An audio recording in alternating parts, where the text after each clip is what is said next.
Marami dito guys na mamasyal. Tapos yung mga nagde-date.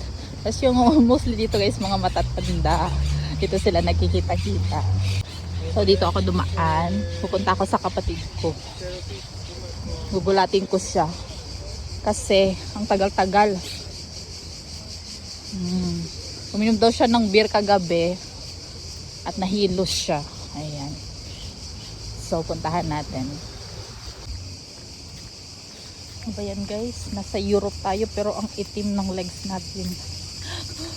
Wala talagang pumuputi sa Greece. So ayan guys. Dito kami namamasyal dati ni Milo. Dito ko siya lagi pinapasyal. So labas tayo. Puntahan natin yung kapatid ko. Kung anong ginagawa. Gulatin natin. So mula dito siguro mga 10 to 15 minutes. 10 minutes lang ata lalakad. So yan din yung bahay namin, yung mismong bahay namin. Ayan. So guys, dito tayo, punta tayo sa kapatid ko. So ayan, ito yung street guys, papunta sa kapatid ko. Gugulatin natin siya. Ilang araw na sana kami magkikita, pero inaano ko lang naman siya. So, hinahayaan ko. Lagi niya kasi ako inaaya sa labas. Ayoko nga lumabas kasi nga hindi pa ako magaling. So, ayan. Surprise na natin kasi tinatamad siguro lumabas.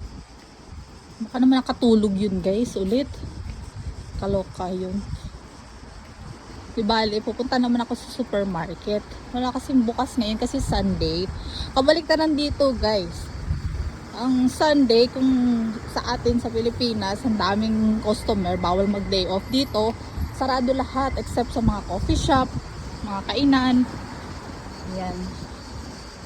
Kita nyo guys, ang daming mga drawing dito sa atin. So, ayan yung ewan ko ba, parang kitang nila mag-ganyan.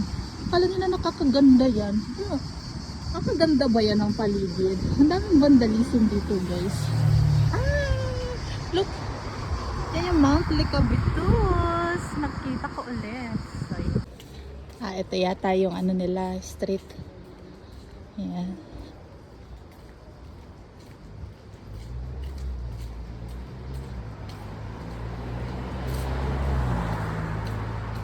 Ito yata yung ano nila. Nakalimutan ko guys.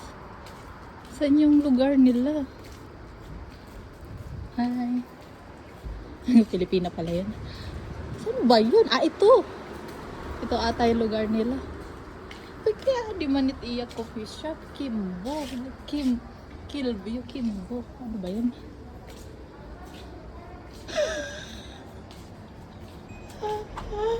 Hello! Ang ganda naman ang bahay mo. Palasyo. Laki ng pinto. Mag-tiktok ko nung animal nagkinaturog. Ano pa nila nag-abon hinbir?